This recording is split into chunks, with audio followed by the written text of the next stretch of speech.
Chapter 1. The Million-Dollar Idea.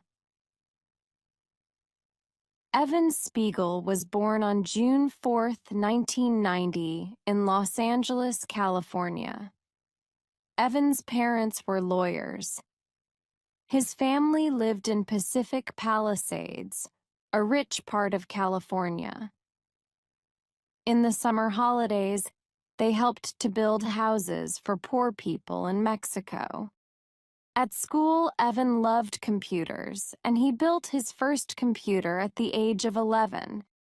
He also loved writing, and he wrote for the school newspaper. Companies advertised in the newspaper because Evan talked nicely to them. They liked him. In 2007, Evan was at high school. His parents were not together.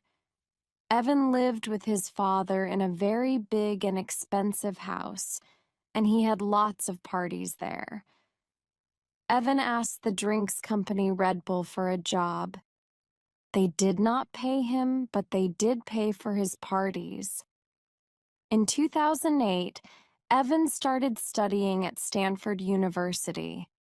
He learned to design things for computers, and he lived in a room at the university.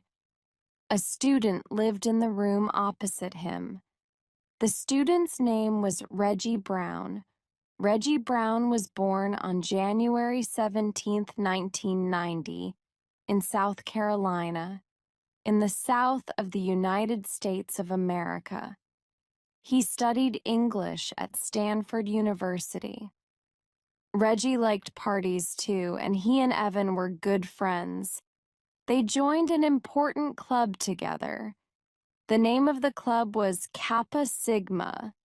Bobby Murphy also joined the club.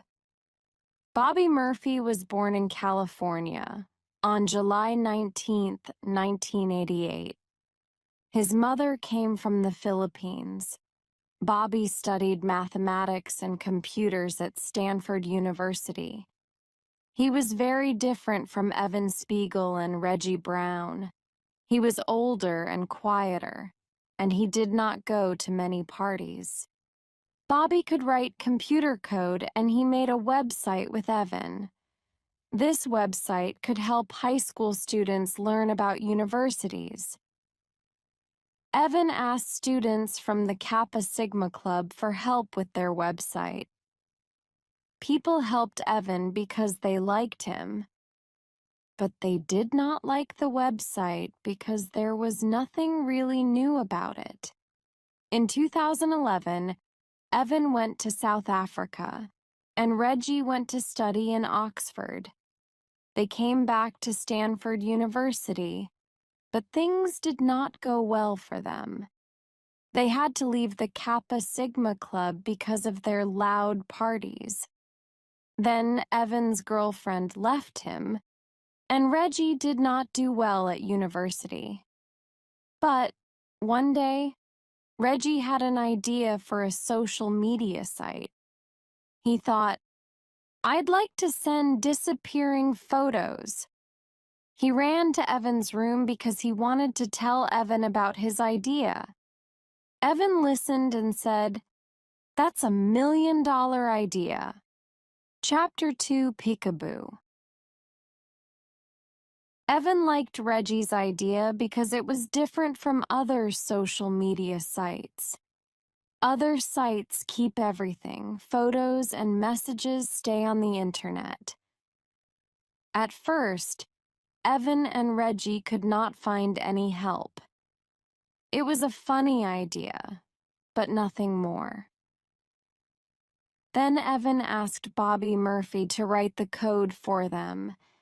He said yes, and Evan, Reggie, and Bobby started working together. First, they built a website. But because the website was not very good, they built a phone app.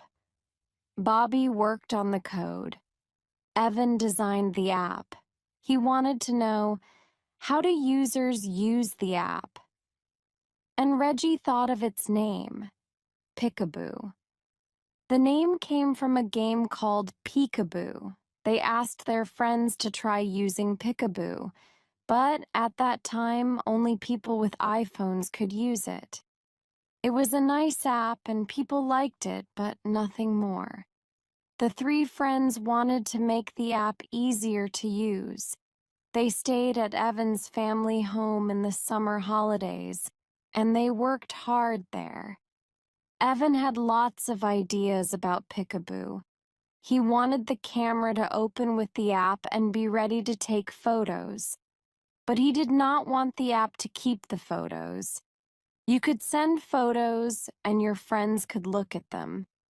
But then the photos disappeared. Evan also wanted a funny logo.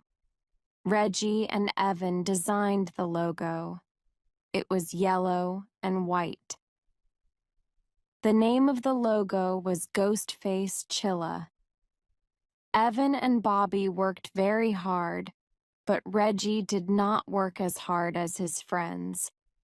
Evan got angry with Reggie about this, and Reggie was not happy. The Peekaboo app was ready in July 2011. They advertised it as a game for sending disappearing pictures with your friends. At this time, Evan and Bobby were in Bobby's house in California, and Reggie was at home in South Carolina. Reggie wrote the company's name, Peekaboo, on an important document, and he wrote their three names on the document too: Bobby Murphy, Reggie Brown, Evan Spiegel. Reggie told Evan and Bobby about this on the phone. Evan was angry. He wanted only Bobby Murphy's name on the document because Bobby wrote the code for the app. Reggie did not do very much work on the app, and Evan did not want his name after Reggie Brown's name. Evan and Bobby changed Peekaboo's passwords. Now Reggie could not open the app. He was out of Peekaboo. Chapter 3: Snapchat. In September 2011, Peekaboo only had about 100 users, but they used it a lot. Then Evan and Bobby had to change its name because there was a photo book company called Peekaboo. They chose a new name, Snapchat. Snap means photo, and chat means talking to friends. The Snapchat app was born on September 26, 2011. Evan and Bobby worked hard on Snapchat. But Evan was also a student, and Bobby had a job in a computer company. They did not have a lot of time for the app. In November 2011, there were 1,000 users on Snapchat. But Bobby and Evan wanted more users. Evan wanted to advertise Snapchat. He talked to everybody about it, in shops, at the university, everywhere he went, and he gave everyone lessons on the app. He showed them new things on it. Now users could write messages on their photos, and they could draw on their photos too. Slowly, lots of people started talking about Evan's app, and there were new Snapchat users. Soon there were 20,000 users.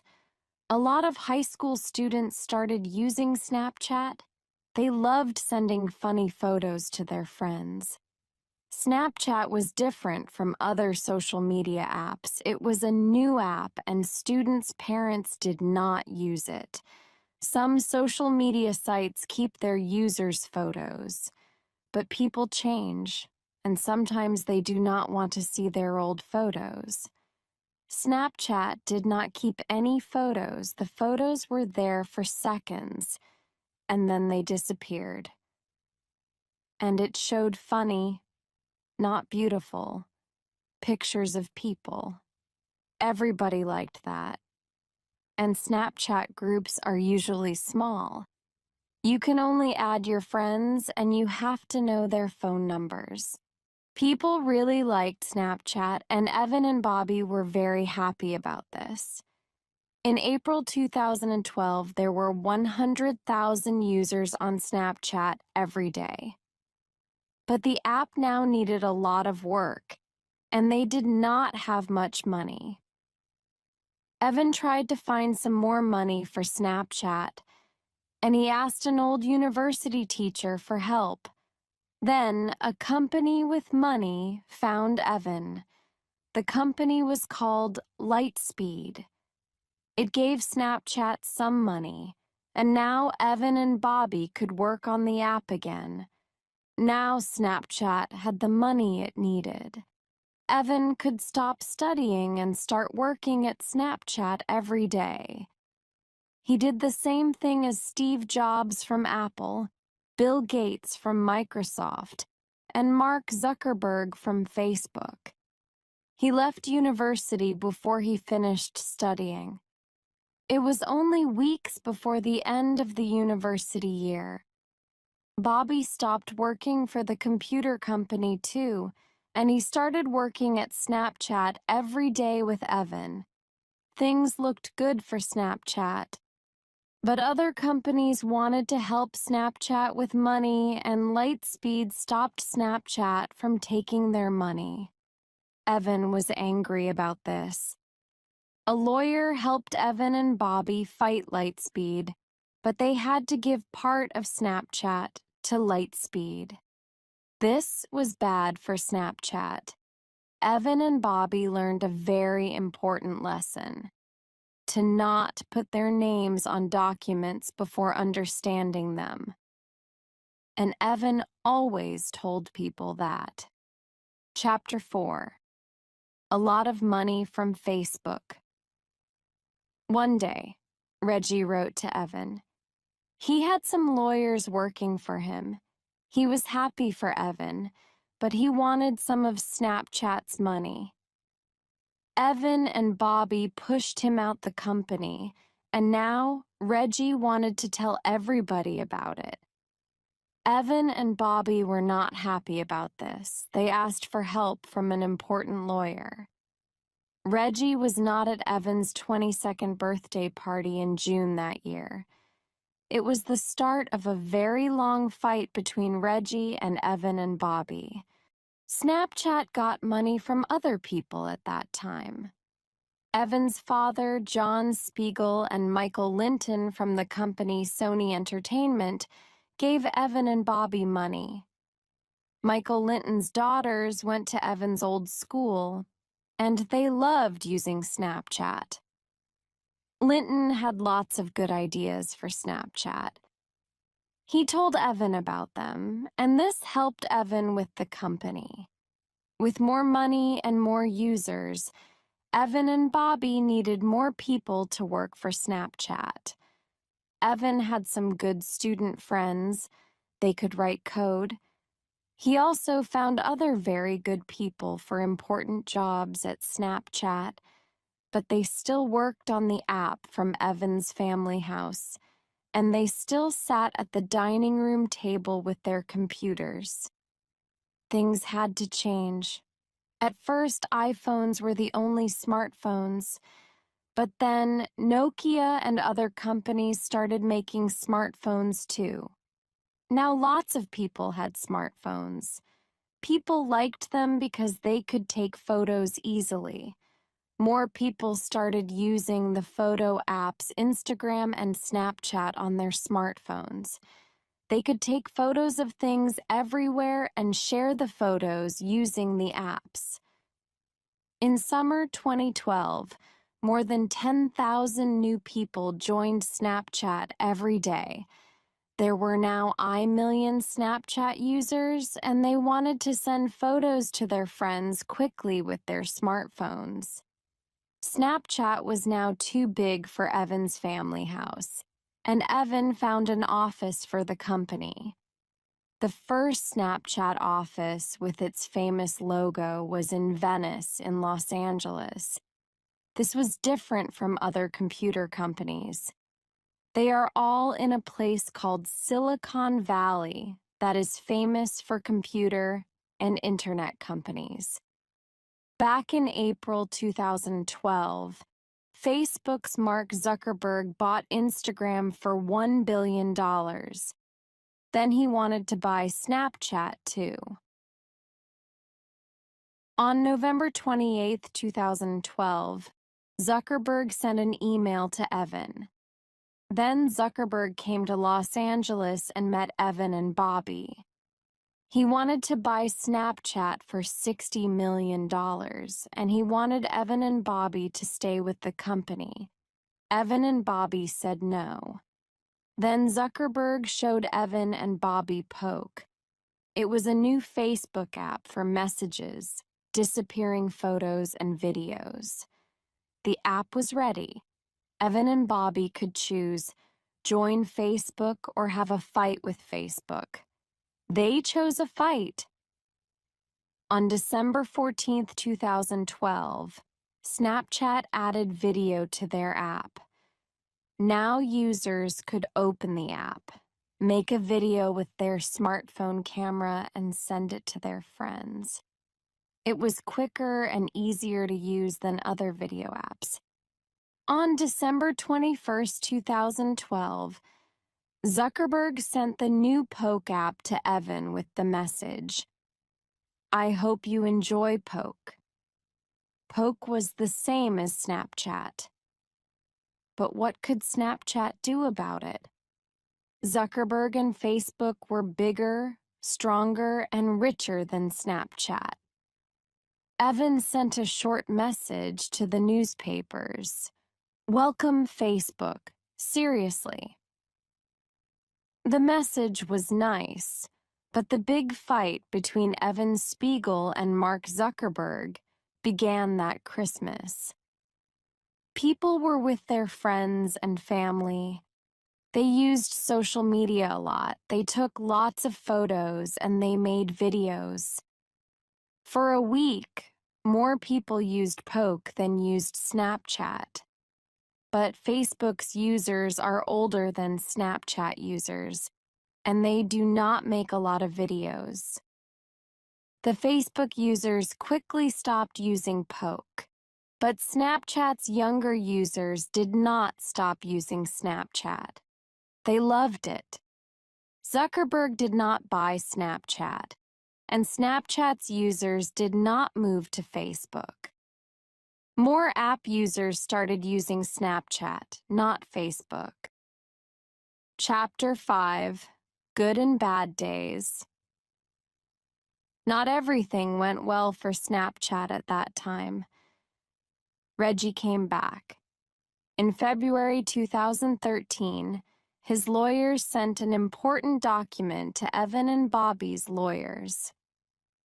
Reggie wanted money from the company, and his lawyers planned to get it for him. Reggie, Evan, and Bobby and their lawyers met in April. Reggie did not answer the lawyers' questions well, and he did not look good. But Evan and Bobby looked bad because they chose money and not their friend. The fight with Reggie went on, but not everything went badly. In May 2013, there were 10 million Snapchat users. More companies gave money to Snapchat, and Evan and Bobby got $20 million. Evan bought a red Ferrari car and started learning how to fly a plane. Bobby bought a big new house in Venice, Los Angeles. It cost £2 million. They were rich now, but they still worked hard every day. They moved to a bigger office that was in a quieter part of Venice. More new people came to work at the company. Some of those people came from big, important companies. Others were young people in their first jobs. Snapchat users always wanted more from the app.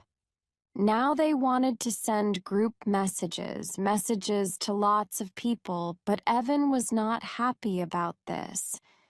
People could send group messages on other social media sites.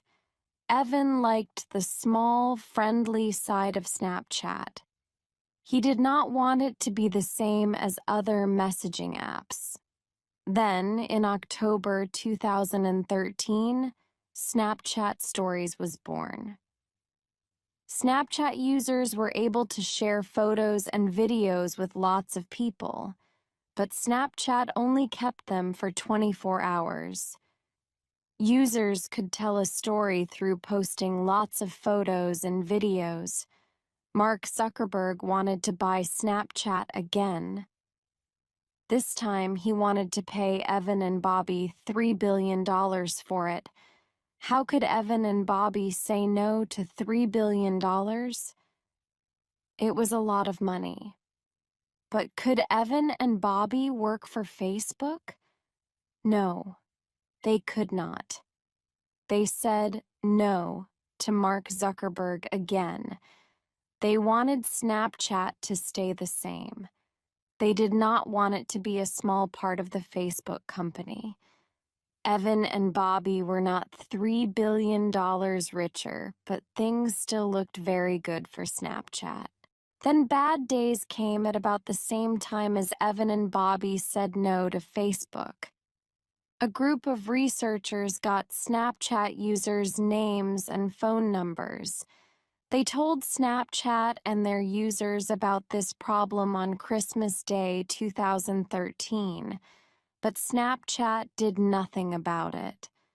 On January 1st, 2014, a group of hackers called Gibson Security posted the phone numbers and usernames of over 4.6 million Snapchat users on the internet. The newspapers were not kind about Evan and his company because he did not say sorry to the Snapchat users. Chapter 6. How can we make money? On February 19, 2014, Facebook bought the WhatsApp messaging app for $19 billion. Facebook now had Instagram and WhatsApp, and it was stronger than before. Snapchat's fight with Facebook was still happening. People loved using Snapchat, but the question Evan asked was, how can we make money? In 2014, more than 100 people worked for Snapchat. There were lots of different groups in the company. The money-making group had the most people and it grew the fastest. Evan wanted Snapchat to make money. From May 1st, 2014, Snapchat users could also video call and send text messages to their friends, not only send them videos and photos. Users liked this, but it still did not make any money for Snapchat. This was because not many companies advertised on Snapchat. In September 2014, Snapchat bought Scan. Scan was a QR code company. You find QR codes on things in supermarkets. A computer reads the code and then you pay for the thing. People could use Scan and make their own QR code. These were called snap codes. Now, Snapchat users could use other people's snap codes to add them as friends. Snapchat wants its users to find things and buy them on the internet with snap codes, but for now they cannot do this. And snap codes do not make any money for Snapchat. Evan and Bobby wanted to work on their app and make more money, but they really needed to stop the fight with Reggie. It took a lot of their time and cost a lot of money. In the end, the lawyers found an answer. Evan and Bobby paid Reggie $157.5 million, and Snapchat wrote in the newspapers, "Disappearing photos were Reggie Brown's idea, and he worked on the app at the start." Reggie took the money, but he could never speak to the newspapers about Snapchat again. The fight with Reggie was finished, but the fight with Facebook was not.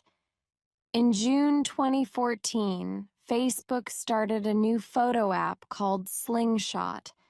Slingshot users could send a photo to a friend. Then the friend had to send a photo back. Nobody liked the new app. At the same time, Snapchat started Snapchat Live at the Electric Daisy Carnival. Lots of music bands were there. Snapchat posted photos and videos of the event, and Snapchat users did too. Snapchat users everywhere could watch the bands play live at the same time as the bands played, through the eyes of other Snapchat users. It was also possible to add geofilters to photos and videos. Geofilters tell you the name of the place or the event. Snapchat quickly designed geofilters for cities, universities, and coffee shops. And people could design their own geofilters and send them to Snapchat. People loved using Snapchat Live and geofilters. There was a beautiful story at the University of Wisconsin. A girl saw a boy on the university's live story and wanted to find him. She liked him, but did not know his name. He liked football and wore a Vikings American football shirt. The girl posted a live story on Snapchat. Friends started posting videos and pictures of the boy and the girl to the story too. Then the pair met at a university bar. Snapchat made a special love story geofilter for the boy and girl. On December 31st, 2014, Snapchat made a live story about parties for the new year across the world.